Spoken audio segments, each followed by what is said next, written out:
It is late. It is, I don't even know what time.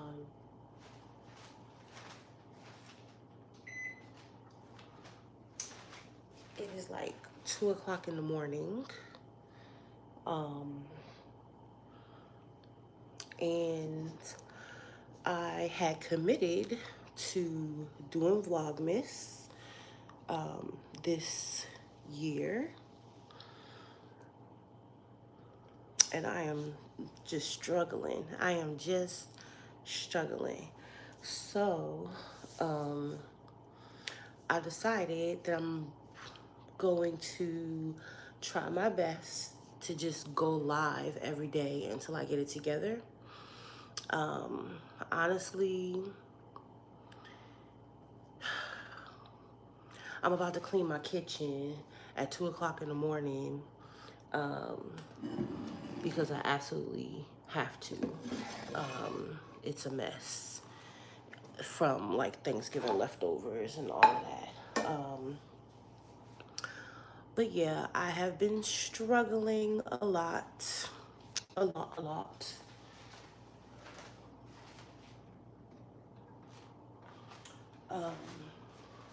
I have been struggling a lot, and yeah, so this is the first live of Vlogmas. Welcome to my channel. My name is Desi. Uh, my name is Desi, or Desi Quinn, and this is my journey. I actually started my journey in vlogging, blogging, just doing stuff publicly on the internet since, it has to be since like 2003, 2002 maybe. I went through like a big transition in my life where I left New York City and moved to the South with my family. And I went from having a ton of friends and being connected to a lot of people um, to kind of just like being in the house and just not really being accepted or whatever. Um, I went from being an athlete on the basketball team, and I'm a little sick as well, but I went from being an athlete, I was on the basketball team and doing other like dance and other things like that. And I went from doing that to being like completely sedentary and not doing anything at all. Oh, and playing volleyball. I was playing basketball, volleyball, and dance when I was in New York. I was also in a program, kind of like a trade program to go into the finance industry, which I never wanted to go into finance, but it was more for like entrepreneurship, which is why I wanted to do it. But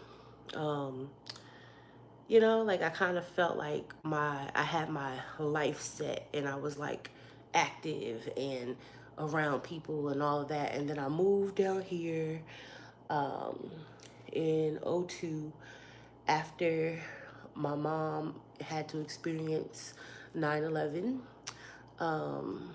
And yeah, that like kind of shook my entire world. It was a culture shock. It was a lot. Um, I was used to being around a lot of diversity and there just wasn't any. Um, yeah, it was crazy. So I started doing stuff like more on the internet to keep up with, to keep in touch with some of my friends back in New York and people that I talk to every day. And so I actually like started, I don't know, a lot of people won't know but what this is, but I started like a live journal online.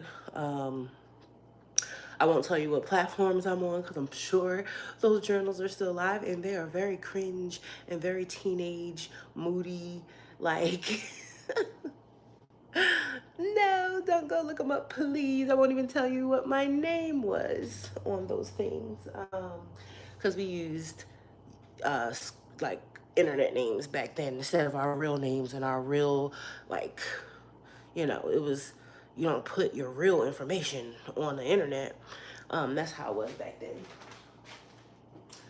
Um, so yeah, I did. That was like back in uh, 2003 when I went to college.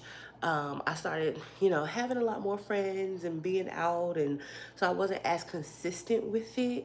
But I kind of started documenting like my college life and my college journey on these journals, and a couple of my college friends were also doing it. So we kind of like had this group of people that were journaling and blogging and stuff like that online, and um, just documenting our journeys on there, our college journeys. Um, then life hit me hard, and it just kind of went, depression hit me, anxiety hit me. um, Everything just kind of went downhill from there.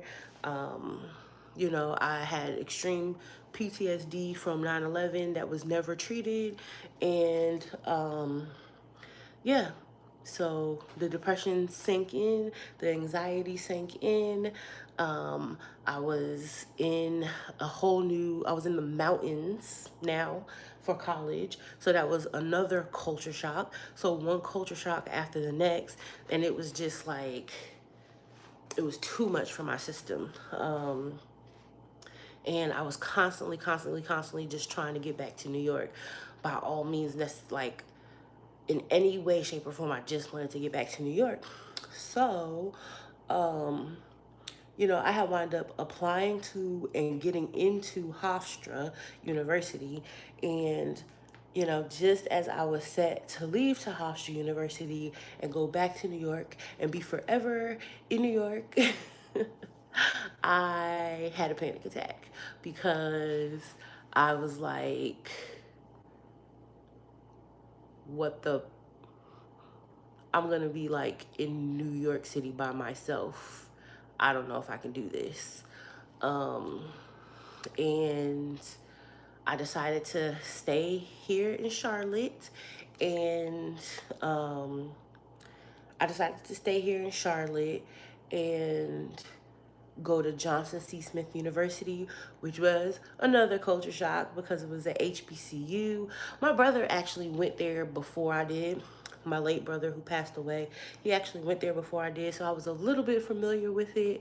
But it was not necessarily like one of the more popular HBCUs to go to, but it was an HBCU, and that was a little different. And it was also different for me as far as college experience was concerned because I was living at home instead of living in a dorm. Do not recommend.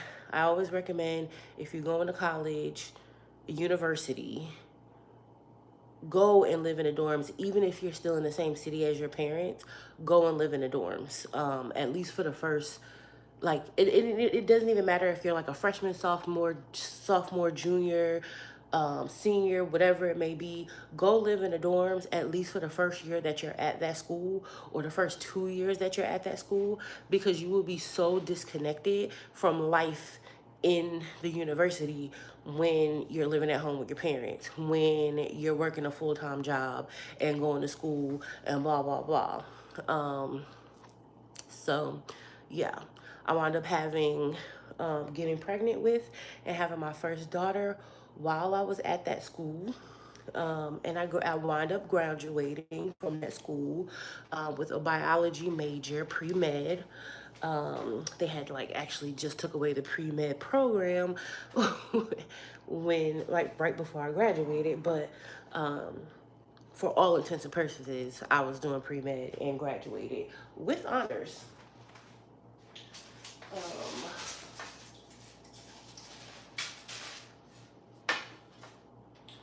and so that was just a tough road. You know, my I had straight A's at my PWI that I went to. I went to Western Carolina University.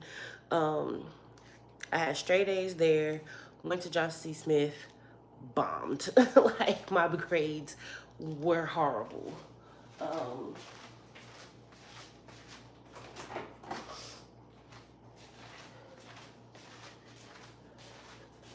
and I think I was already a junior when I matriculated into Smith. Um, and so yeah, just I tried to during that time period, I just had completely dropped the ball when it came to like my content, posting online and stuff like that. And so there's like this huge gap when it comes to um, stuff that I was doing online. There's a lot of huge gaps, but that was one of the biggest ones. And then, yeah, and then eventually I was like, okay, my life is not what I want it to be. And I know all the tricks and trades and like I know all the ways to change your life. So I need to start applying them. And so my goal was I had started like a written blog because those were popular during when I had it, started back up again. So I started an actual written blog. And my idea was to do that and post some videos sometimes on there, and start really like putting my face forward.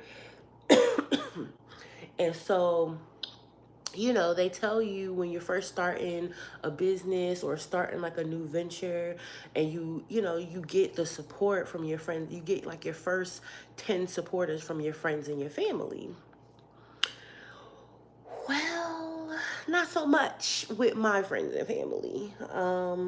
The comment that sticks the most in my head that still kind of like gets me when I think about it is like, how are you going to teach other people to turn their life around or get their life together when your life is in shambles, or when your life sucks, or when you can't do this, or you know and I was like, well, that's the whole point, was that I was documenting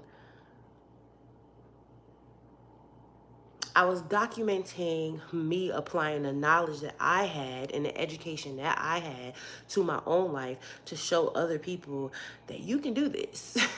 Like, it's hard, but you can definitely do this. Um, and you can turn your life around and you can design a life that you want to design. And I was so ahead of my time when it comes to like content creation, but I let friends and family get in my head about like how they viewed me, and instead of who I actually knew I was. um and so that killed that. um and so I stopped the written blog. I decided, I stopped the written blog, and then eventually I started seeing, a couple years later, I started seeing people pop up on YouTube. Um, and I was like, you know what? I'm gonna try this again. I'm gonna do this YouTube thing. And I just have never been consistent with it. So I've probably been on YouTube for like 10 years, and I've just never been consistent with it. Um, but in that period of time, behind the scenes, stuff that I've recorded it, I've posted it, I've become embarrassed and I've taken it down. Um, and I've hidden the videos. So I have a ton of videos that I did post and I did used to have on my YouTube channel that I just completely took down because cringe. But those videos I might put back up eventually because they documented me actually changing my life. Like, I got healthy. I lost over 170 pounds. I first lost 60 pounds by myself, and then I had weight loss surgery and I lost 110 pounds. So in total I lost 170 pounds. Um, and I decided very strategically to leave my job in the medical field. I was working in dialysis, which I absolutely love that job. I love the work. I love some of my patients. I absolutely couldn't stand my coworkers. Like it was the most toxic environment I have ever worked in my entire life. And I have worked at some ghetto places. But when I tell you the dialysis industry, working with the people that I worked with was the worst experience that I ever had. It was so toxic. And not only was it so toxic, but it was again, my depression and anxiety was through the roof. I did not want to get up and I did not want to go to work. I loved my job.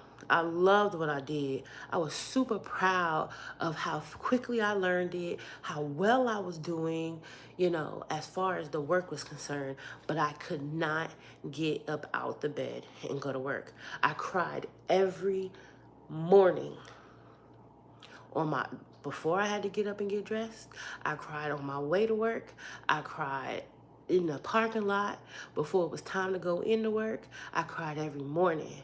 I had to start putting like gospel music on in my headphones so that I can like focus on just doing the work and getting my mindset right in order to properly take care of my patients. It was the worst, most abusive set of people that I have ever been around. Um, and so, yeah, that was hard. But then, so I decided very strategically to go ahead and quit my job. I didn't quit. I went like PRN, which means as needed. And for a while it was okay, but it became like still a full-time job. And I had plans to like move on to something else. So what I did was I applied what I knew about how to change your life to my life. And I really sat down and I kind of like, what do they call it? Backward engineered, um, reverse, what? Backwards engineered. I reverse engineered my life. And I was like, okay, what do I need as far as finances is concerned in order to, like, what do I need the most?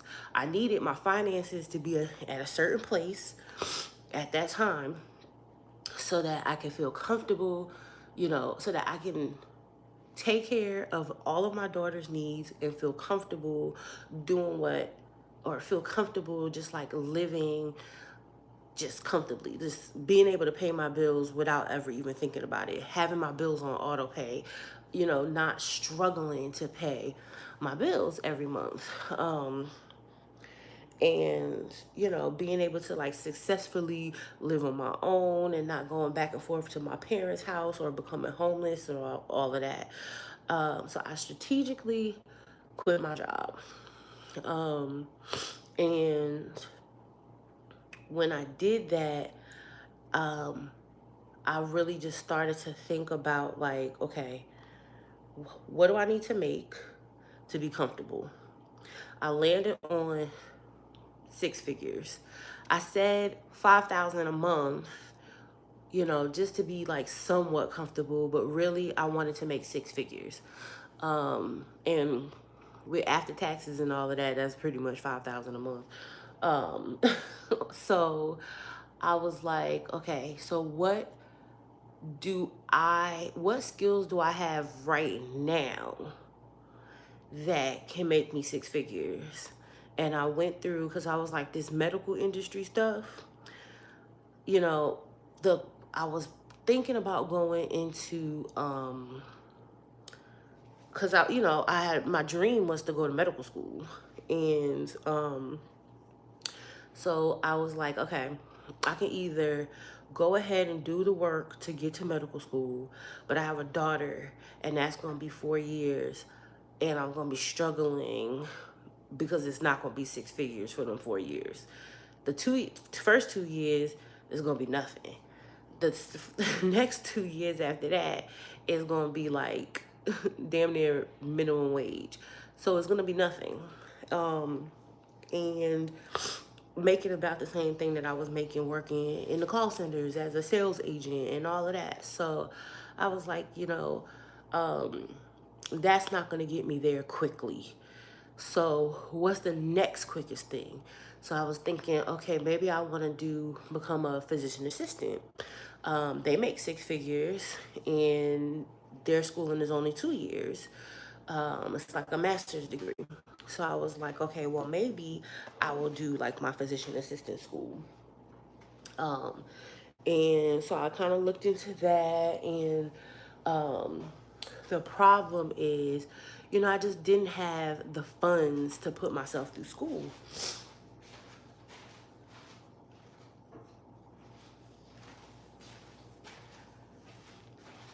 I just didn't have the funds to put myself through school, and I didn't have the support. Like I just didn't have the, it just wasn't going to happen quick enough. Like I would have had to do maybe some more studying for a year before even applying. I would have had to take more class, just a lot.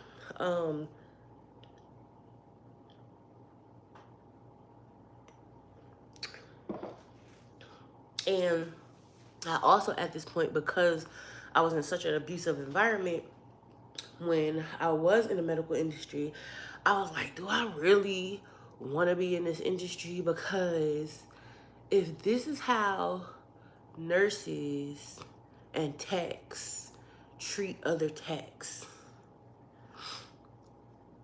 what is it going to be like when I'm a nurse or a physician assistant or even a doctor? Like, do I really want to go through this? Like, can I really handle this?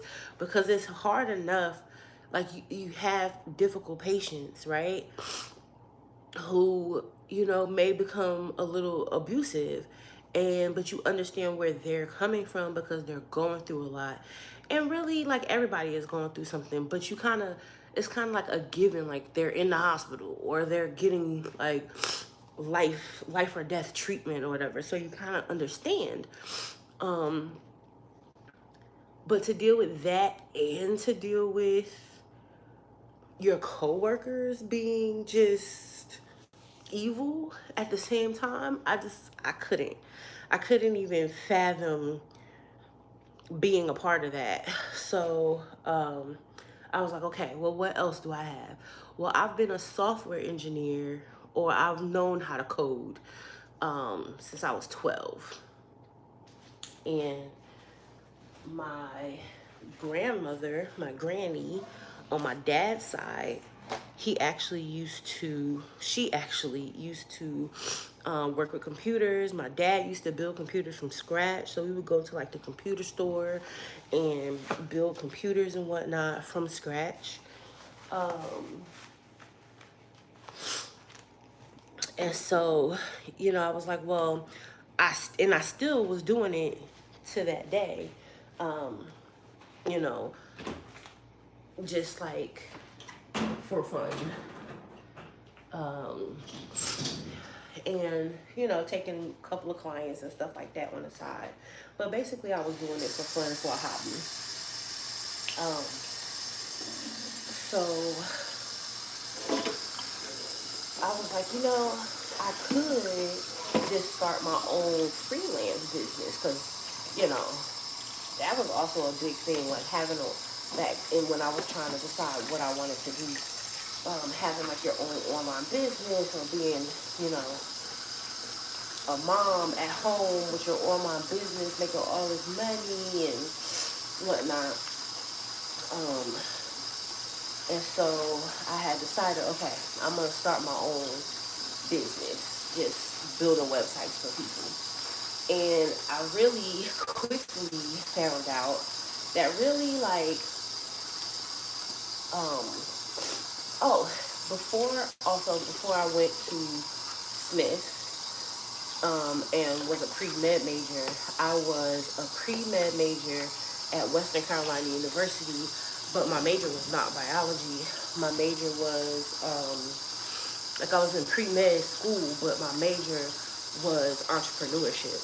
And they were one of the first, Western Carolina University was one of the first colleges to offer an actual like entrepreneurship and marketing degree. So my first 2 years, almost 3 years of college was all about business, marketing, techniques, entrepreneurship, and all of that. And again, this was before the big like social media marketing craze, because back then, um, when I was in college, you still needed a college. When I was at Western, you still needed a college um, email in order to even sign on to Facebook. So Facebook was not advertised using advertisements and stuff like that, and that was not even a thing yet. Um, the only thing that was a part of like digital marketing was like Google ads. So we didn't focus a lot on digital marketing in school. We focused mostly on just like the basic entrepreneur techniques. Um, and so like my goal had always been to get a dual like MBA degree. So my goal had always been to open up an innovative hospital,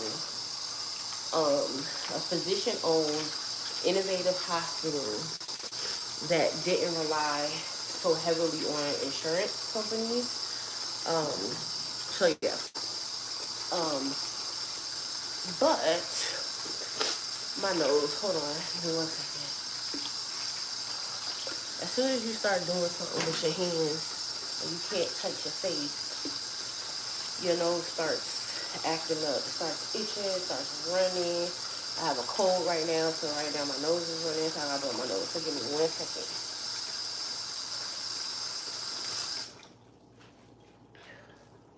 I don't even know how to mute y'all right here.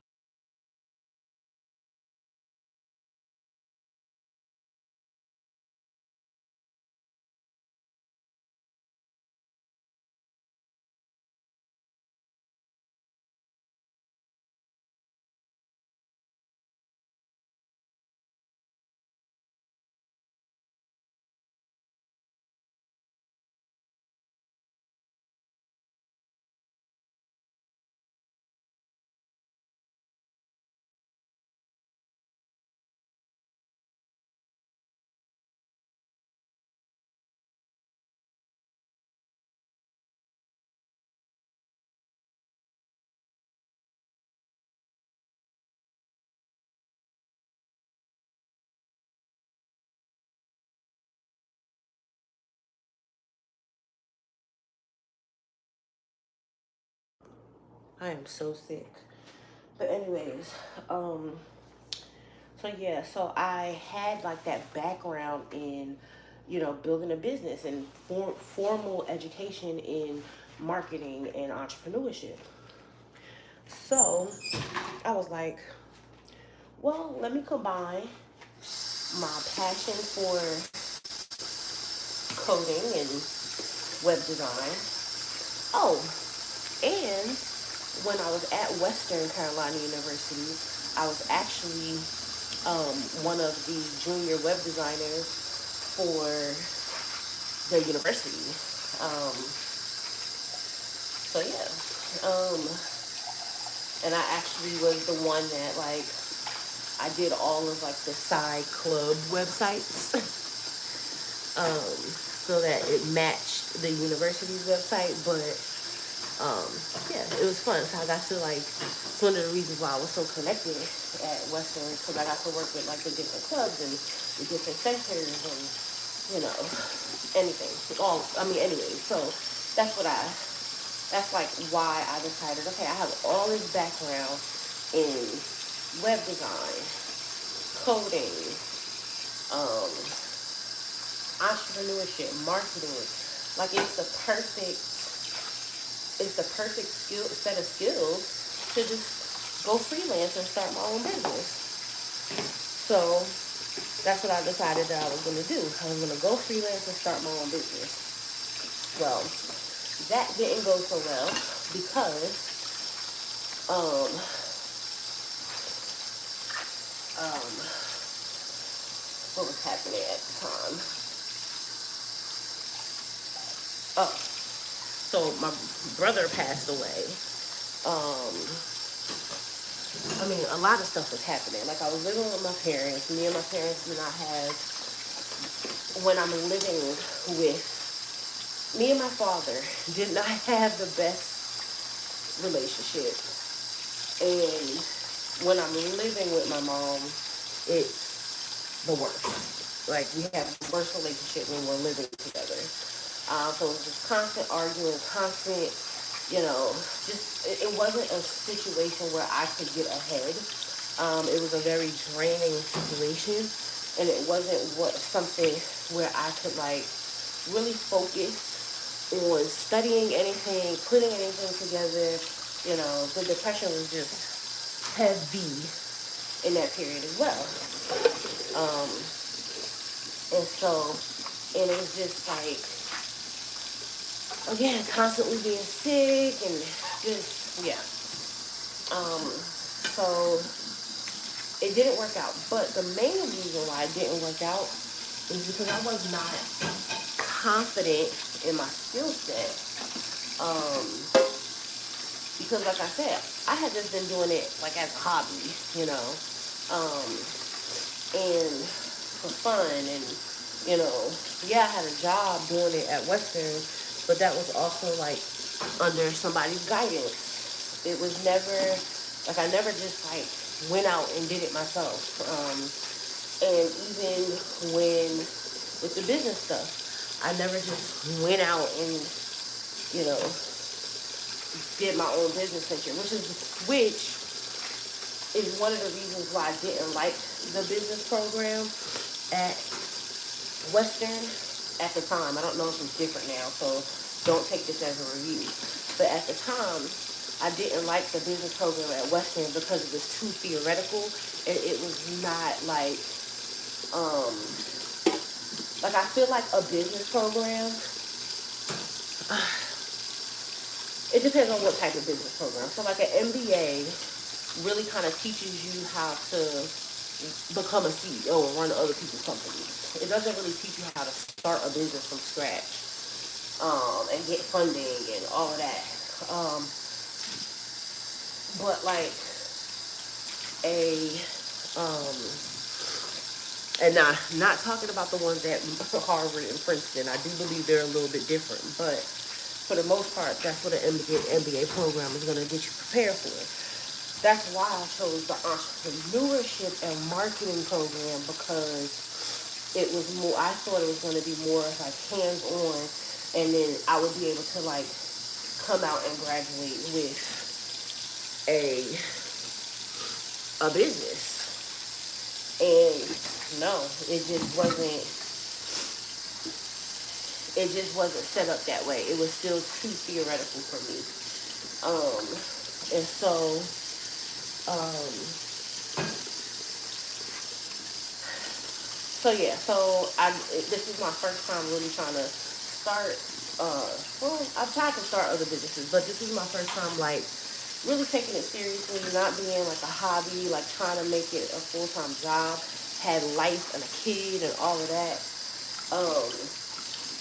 So this is like, yeah, it was hard, and it didn't work out. Um, and so I was like, okay, so my main problem is that I feel like I'm begging people to give me business, and I have to get out of that mindset of begging people to give me business. So what I did was, what I decided was I needed to improve my skill set so that I felt more confident in what I was offering to people, so that it didn't feel like I was scamming people.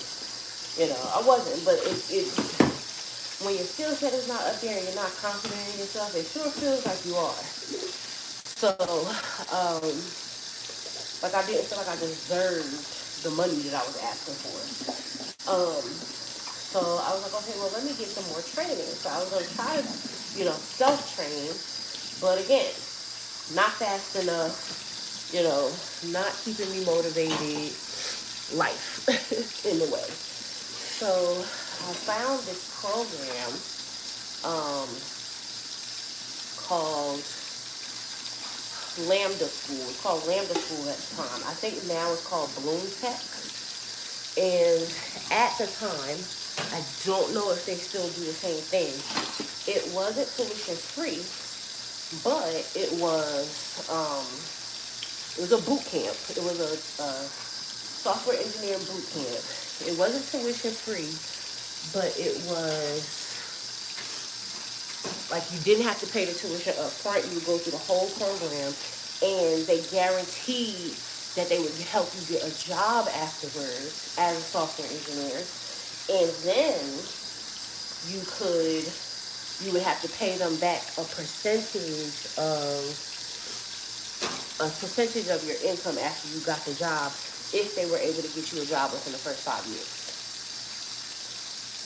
So I went through the program, passed the program with flying colors, started working for them, and they didn't consider working for them getting me a job. So, still didn't have to pay. But I worked for them for like maybe because I did so well in the program, I worked for them for like maybe 2 years. And this was actually during the pandemic. I don't know if I'm allowed to say that, but whatever. But yeah, this is during that time in 2020. 2020? Yeah. This is during 2020 when the world was going crazy. And so I was working for them, and it was actually right before that. It was right before that, actually. It was like 2018, and then I worked for them up until 2020. And I first was a team lead, which meant that I had a team of like maybe 10 students that I mentored through the program, and, helped them with like their homework assignments and, code reviews and answering questions and stuff like that. Then I became a section lead where I actually had my own cohort that came in, and I graded all of their assignments, mentored them to help them with their assignments, and I had tech leads under me, um, and I guided them through the lessons and whatnot, but we had actual instructors as well, so I didn't have to teach them the work. I just had to like help them with it, and answer questions and get them to the right places and grade their work and do code reviews and all of that, which is why I became so good at doing code reviews. And so I did that for 2 years, all while still going through the program of them helping me find a software engineer position. But then COVID hit, and when that happened, I had wound up getting a job in New York City, and the plan was to move back to New York City. I was making well over six figures at that job, and so I got hired on. And what wound up happening is they had a freeze a hiring freeze. Oh, no. That's not how that happened. Hold on. Okay, so yeah. So they had a hiring freeze, and so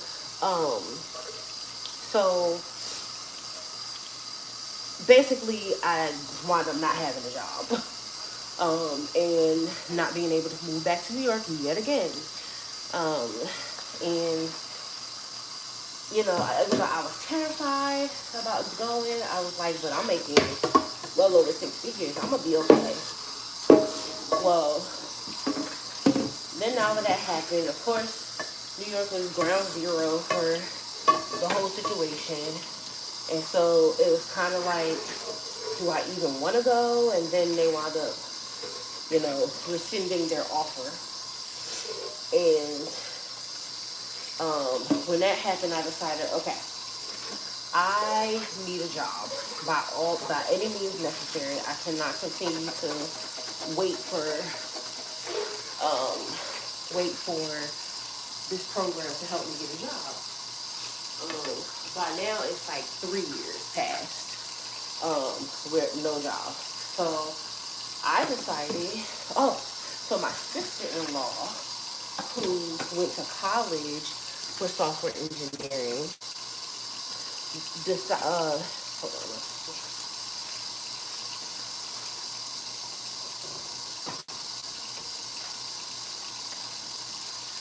So my sister-in-law, who went to college for computer science, wound up getting a job through a company called Register. So it was like a staffing agency. But the gag was, if they accepted you into the staffing agency, they would pay you pretty much minimum wage. I think it was like $8 an hour, while you trained in whatever language program or whatever they wanted to train you on. And then you would go through, then they would like place you at a company. The rule was, wherever that company is located, you had to move. You had to agree to move up front, and you can land anywhere. And not only did you have to agree to move up front, but you also had to agree to work for that company for 2 years. So basically, I could have landed anywhere. I wound up interviewing for a couple of companies, and was possibly going to be moving to New York. I mean, not New York, Texas. But that fell through, and so I was not like one of the first in my group to get hired on, and I just kept, my very second, no, it was, okay, so the first interview is usually with another, I guess you could call it another staffing agency, but really they just like, you work for them and they outsource your talent to other companies. I won't say what company it is because I don't want to say what company I don't really want to say what companies they partner with, because this is like one of their big partners. Don't know if it still is, but it's the company that my sister-in-law wound up getting placed with.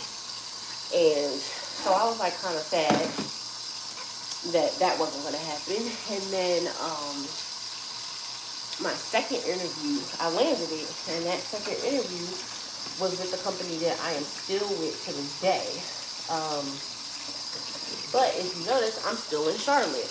Well, because of the pandemic, everything went remote, and they started saying, well, you don't have to agree to move anymore.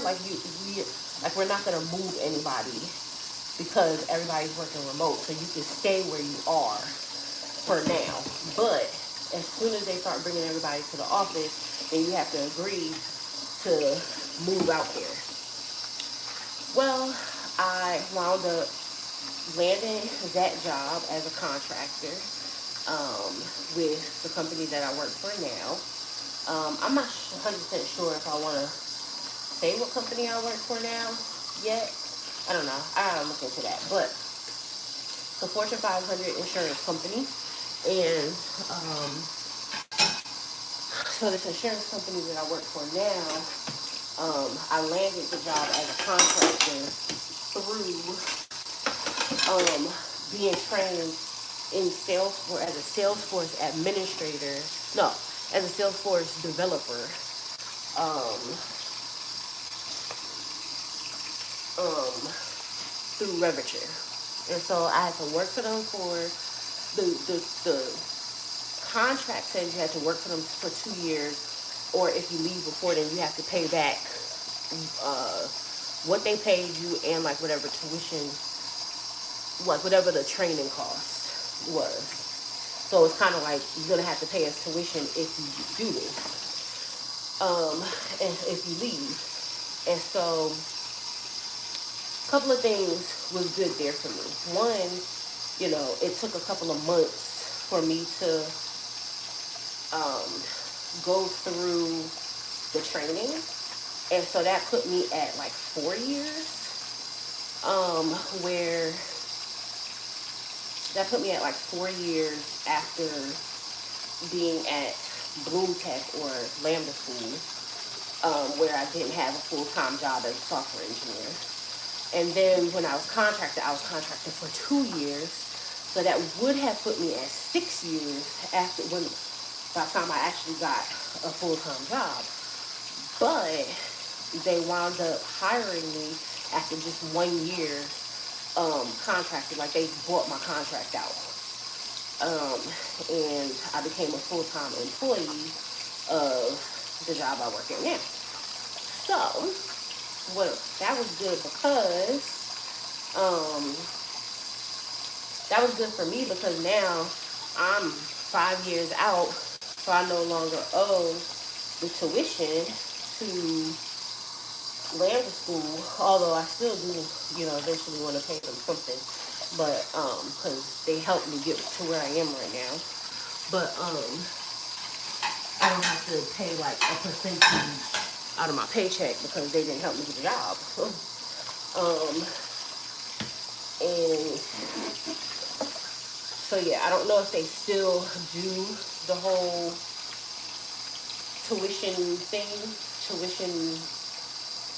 no upfront tuition thing, but yeah, I would definitely check them out if you're struggling and want to get into software engineering. And they keep their curriculum up to date, so I am sure they're teaching AI right now.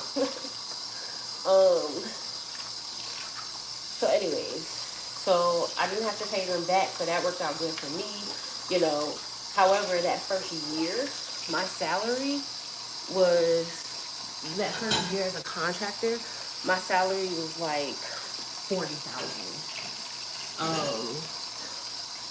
And I'm not under contract with them now, so I can talk about this. But that first year, my salary was like $40,000 under their contract, which is understandable because I'm under a contract. Like they're getting paid to allow me to work at another place, so they are getting the other $70,000 for me to work there for them. But anyways, so yeah, I only made $40,000, but after I got hired on, after a year, they wanted to hire me on like after 6 months, but it wasn't allowed in the contract. So after a year, they bought out my contract, and my salary went up to like $90,000. And so now I've been working for this company full time for, I want to say it's been 4 years, maybe going on 5. And so, because I've been working for them for so long, I am over 6 figures at this point. I won't tell you my exact salary, but I will say that going into software engineering as like a junior engineer and all of that, you're not gonna, or you're almost never gonna get a six-figure salary right away. People lie to you when they say that. Um, yeah, people are lying when they say that. I mean, it used to be that way. By the time after, you know, after 2020, it just like bombed. The industry just bombed. And now with AI, the industry is, yeah, it's just not what it used to be. Even like the cool like kitchens with, all the free snacks and free food and the fun work environments, like all of that is gone. The cool startups and, you know, those companies realized that they was wasting a whole lot of money. And when they started to like go public and sell shares and all of that, yeah, it just became a little bit too much for their shareholders, and they had to scale back and, start treating the software engineers as regulars. We are regular people, but you know what I mean. It wasn't like celebrity status anymore. So those days are gone. And basically, yeah, I've been doing this now for, like, professionally now for 20. So I want to say I started in 2018. So 18, 19, 20. So 8 years. So I've been doing this for 8 years now, professionally, but still in a 9 to 5. So I was eventually able to get my little freelance side hustle off the ground, and I started getting clients, and I still was way undercharging. And then, just as I started to get my career off the ground and my business off the ground, I met a boy. It was like fairy tale in the beginning. Well, it was never really fairy tale. I'll put it, it felt very fairy tale, but when you really look back at it, it wasn't. But it definitely was. It was a nice time for a couple of weeks. And then we wound up getting pregnant. We planned a baby, and I got pregnant. And so my Kyra was born. My Kyra was born almost 2 years now. She was born in 2024. Yeah, 2024 in February. So she'll be 2 this February coming up. And, right before I got pregnant with her, we were working on a app together. But then our relationship started to go really rotten. And so he was very avoidant of me. And so we just couldn't work on what we needed to work on and get that off the ground. Even though I'm like, look, let's get this work done. He just was very avoidant.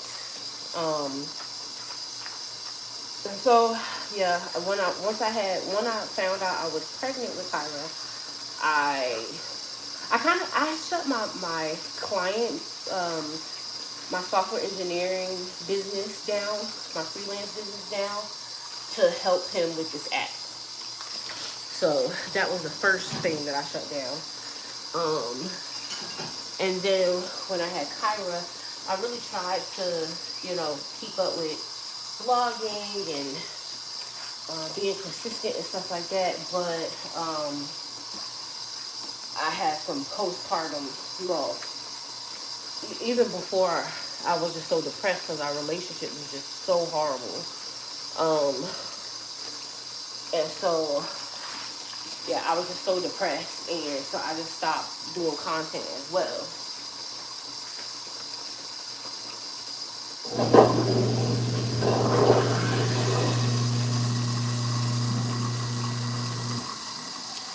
So I stopped making money on my social media, and I wasn't ever making money. I wasn't never monetized on YouTube, but I was monetized on other social media platforms. Stopped making money on those. I actually lost one of my Facebook pages. I don't know how. Like I think in one of my bouts of depression and having like um, thoughts that I didn't want to be here anymore and stuff like that, I kind of just like deleted everything. Um, and I didn't reactivate it in enough time, I think is how I lost that. But I lost one of my monetized Facebook pages, which I was making some money off of. They're not like, it wasn't like thousands of dollars or anything like that, but I was making some money off of it. Lost that. Um, Lost my Desi Quinn creative business. Um, and I also lost out on my third promotion at my job um, because of just my extreme depression while I was pregnant with Kyla. So, um, yeah. So I actually, have not been able to get my business back off the ground since then, because I dealt with a lot of postpartum, and I'm still dealing with a lot of depression. I was dealing with a lot of anxiety, but I haven't really had much anxiety lately, except for what I'm about to tell y'all in a minute. But for the most part, I haven't really had any anxiety. So it's mostly been dealing with depression and all of that. Um, and yeah, I just haven't been able to get those businesses back off the ground. I haven't been able to be consistent with my content. But I was able to get caught back up and stuff at work. And um, I was able to land a promotion at work in this time period. So that was good, you know.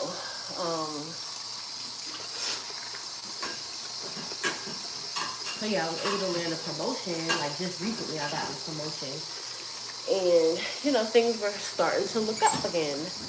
I was kind of just like, I'm not gonna focus on him as much. I'm gonna just focus on me because like this is kind of tearing me apart, and it's not fair to my daughters, and my career is suffering and all of that, and so I'm just gonna focus on me and get my stuff together.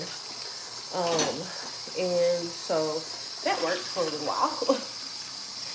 And then I guess he decided that he wanted to start focusing on me at some point.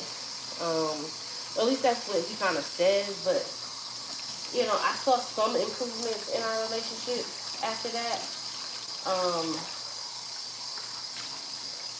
I saw some improvements in our relationship after that, but then there were still periods where he would be like, I ain't say that, or I didn't, um, like, I don't know what you expecting of me because it wasn't going to be that, even though you said it was going to be that, you know.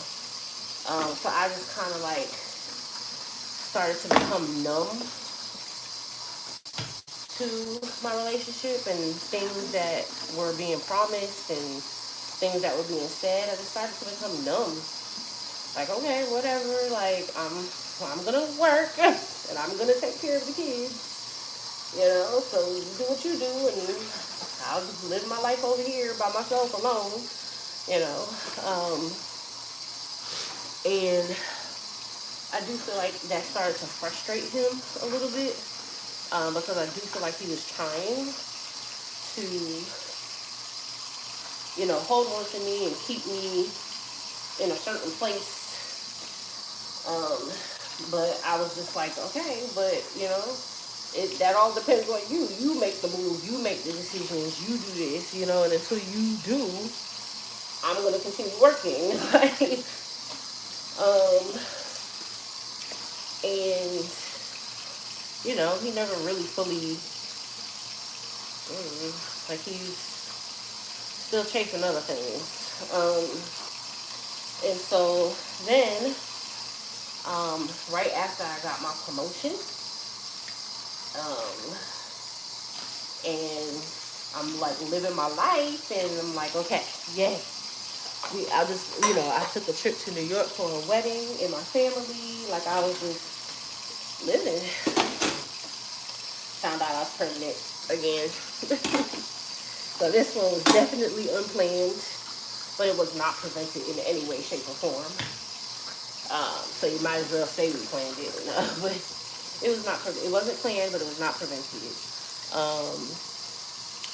And so now I'm having another baby, and I am 3 months pregnant. And the past 3 months have been absolute hell. Um, I immediately became. So I was excited when I found out, but I immediately became depressed because I had just gotten this promotion. We had plans for, more career moves.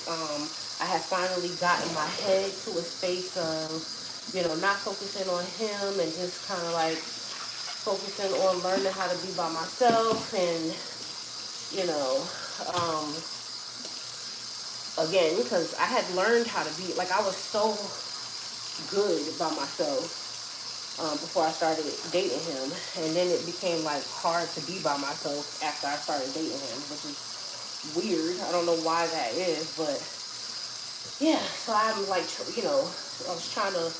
finally starting to learn how to be by myself again, and it just didn't. And now I'm pregnant, so I immediately became depressed all over again. And so that was the first thing. But not just depression. I was gaining weight and I didn't understand why. And for somebody who has gone through everything that I have gone through in order to lose 170 pounds, gaining weight as fast as I was gaining weight was terrifying. So I was gaining weight, not feeling comfortable in my body, not wanting to go nowhere and do nothing. Um, and then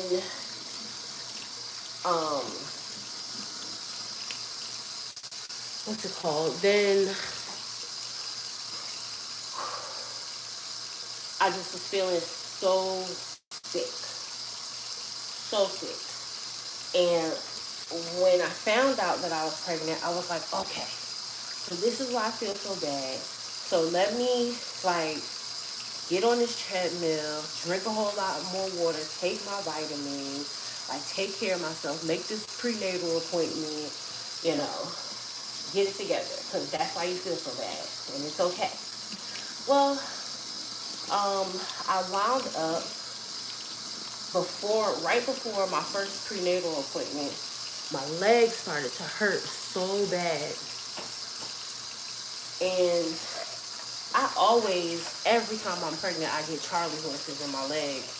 And I'm like, but a Charlie horse, it happens, and it don't linger. Like, it happens, it cramps. You might be sore the next day, but it goes away. Well, this pain in my leg was not going away at all. And I just couldn't understand why. So, this is going here. Sorry. I just couldn't understand why. Turns out I had a blood clot, which got into my lungs.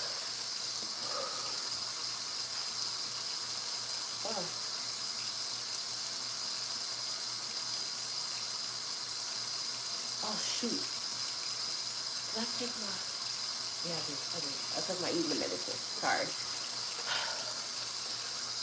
I can never remember if I took my medicine or not. But anyways, so I'm gonna have to sit down and just get these done, and then I can sit down for a minute. So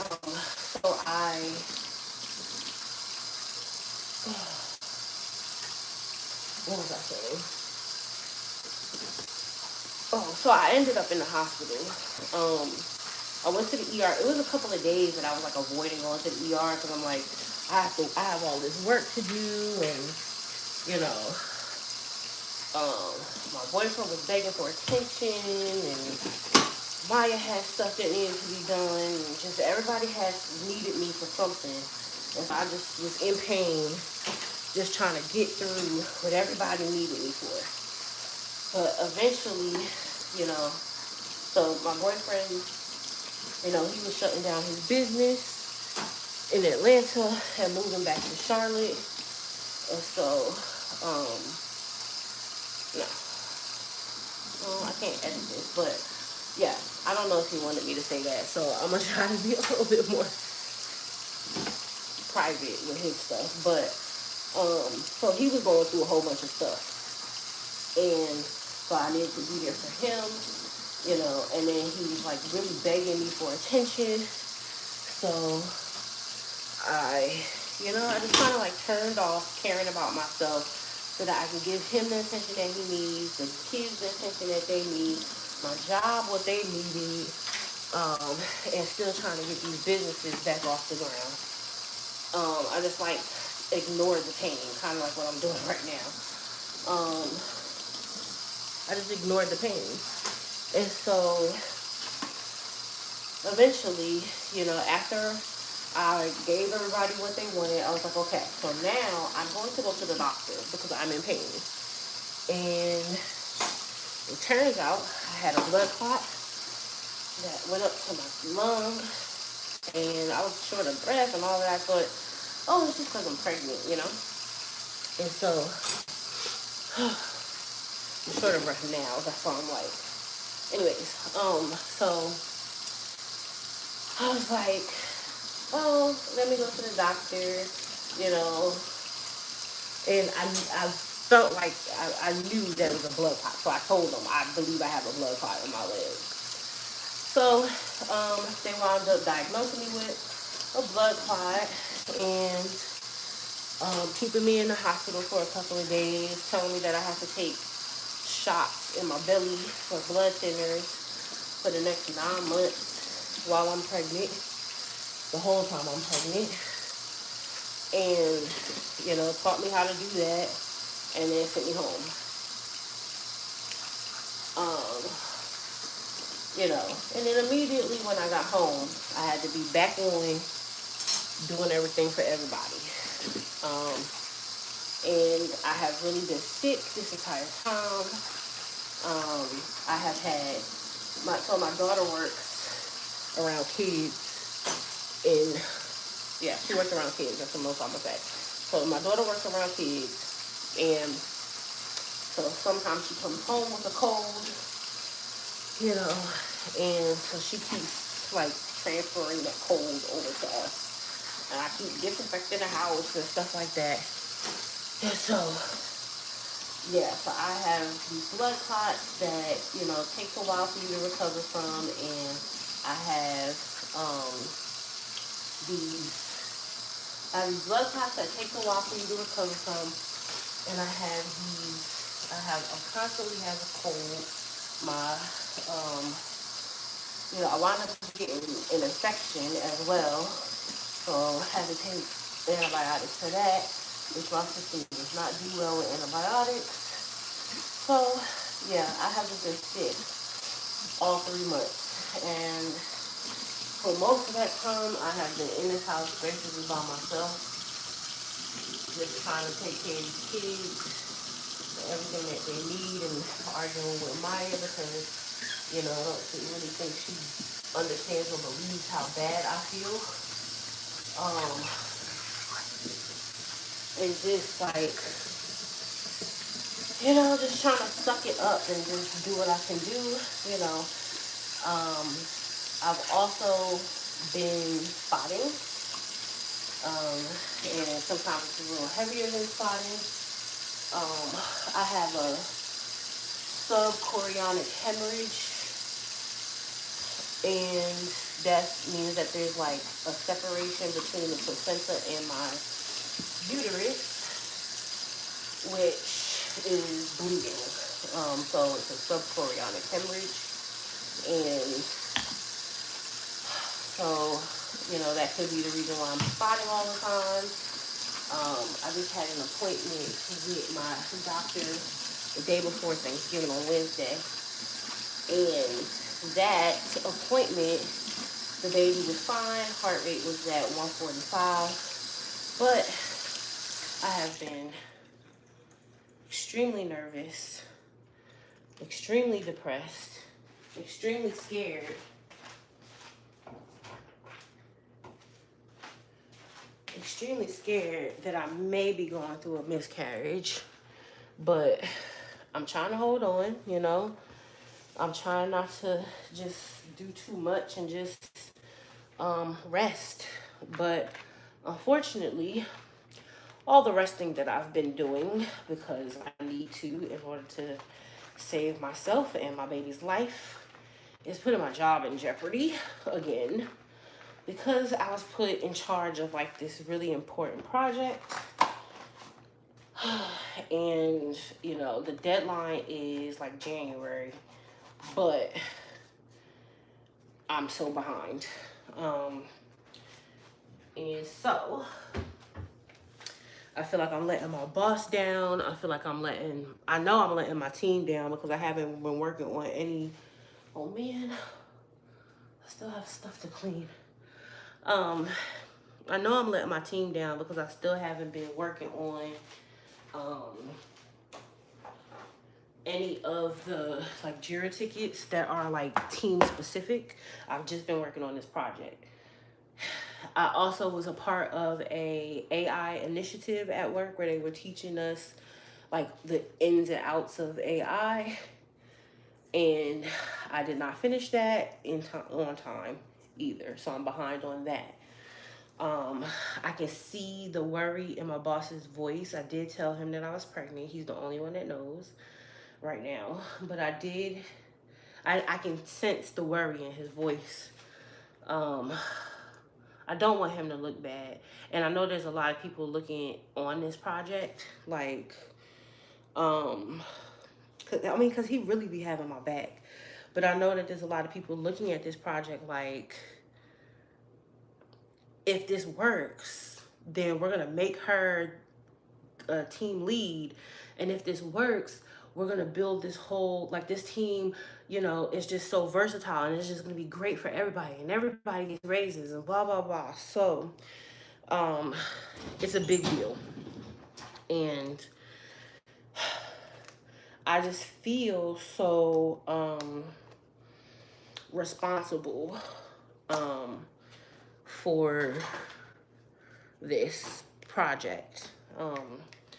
And so I'm like nervous that I'm not doing a good job. And I'm nervous like if I don't do a good job, like everybody's getting fired right now. A blade off fired, especially from tech positions. And I'm not gonna lie, I'm constantly always in fear of losing my job because I've always been one to lose jobs. But I've always been in fear of, damn it,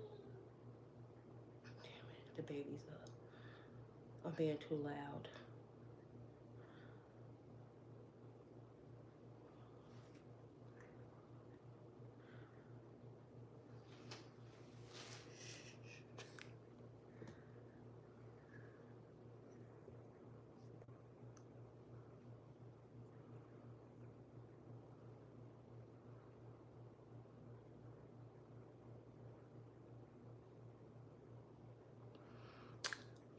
I'll be back.